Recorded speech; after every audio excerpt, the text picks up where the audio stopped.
Last year கோயம்புத்தூர்ல ஒரு program நடந்துச்சு. அந்த ப்ரோக்ராமுக்கு வந்து அமெரிக்காவிலேருந்து ஒருத்தர் வந்திருந்தாரு. அவர் வந்து ஒரு பெரிய சயின்டிஸ்ட். அவங்க பொண்ணு டாக்டர்.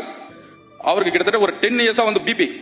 அவர் அங்க இருக்கிற, உங்களுக்கு தெரியும், அமெரிக்காவில் இல்லாத ஃபெசிலிட்டியே கிடையாது, அமெரிக்காவில் இல்லாத டாக்டர் கிடையாது. அவர் போய் அமெரிக்காவில் இருக்கிற ஒரு யூனிவர்சிட்டி, ஒரு மெடிக்கல் யூனிவர்சிட்டி ப்ரொஃபஸர் தான் அவர் ட்ரீட்மெண்ட் பண்ணிட்டு இருந்திருக்காரு. அவர்கிட்ட போய் அவர் கேட்டிருக்காரு, ஏன்பா இதுக்கு இப்போ ட்ரீட்மெண்ட் வரல, இல்லை எனக்கு எல்லாமே நார்மல் ஆயிடுச்சு அப்படின்னு. அவருக்கு ஆச்சு, என்னது சரியாயிடுச்சா, உனக்கு எப்படி சரியா இருக்கு, வேற என்ன மாத்திரை எடுத்த அப்படின்னு கேட்டோன்னே அவர் சொல்லியிருக்காரு, நான் இந்தியாவுக்கு போனேன், அங்க வந்து ஸ்பிரிச்சுவல் தெரப்பி எடுத்தேன், நான் இப்ப நல்லா இருக்கேன் அப்படின்ட்டு.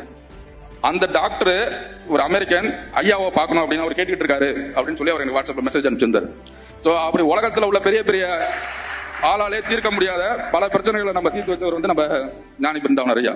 தனி மனித ஒழுக்கம், இந்த தனி மனித ஒழுக்கம் உங்களுக்கு வேணும்னா அது ஆன்மீகம் ரொம்ப ரொம்ப முக்கியம். இன்றைக்கு இருக்க காலகட்டத்தில் ஆன்மீகம் என்பது ரொம்ப முக்கியமான ஒரு சொல். அதுக்கு வந்து இப்போ நிறைய பேர் வந்து ஐயாவை பற்றி சொல்லியிருந்தீங்க. நிறைய ஐயா வந்து இந்த மாதிரி பண்ணாரு, எனக்கு இந்த மாதிரி நிறைய விஷயங்கள் நல்லா நடந்ததுன்ட்டு. அதை நீங்க என்ன மற்றவங்களுக்கு செஞ்சீங்க? ஏன்னா ஒரு ஐயா வந்து இந்த அளவுக்கு நமக்கு சொல்லி நம்ம இந்த அளவுக்கு வரோம்னா அவருக்கு அதுக்கு என்ன பெருமை, அவருக்கு என்ன அதில் ஒரு வெற்றினா நம்ம அதை அடுத்தவங்களுக்கு என்ன செய்யறோம். நாங்கள் எங்களுடைய சோசியல் சர்வீஸ்ல அதை ஒரு படத்துல இருந்து பார்த்ததான், நீ 3 நபருக்கு உதவி செய், அந்த 3 நபரை மற்ற 3 நபருக்கு உதவி செய் என்று சொல்லிட்டு ஒரு இது இருக்கு. அந்த மாதிரி ஐயா நமக்கு சில வழிகாட்டிகள் நம்ம செய்யறோம்னா நம்ம அதை மற்றவங்களுக்கு செய்யணும்.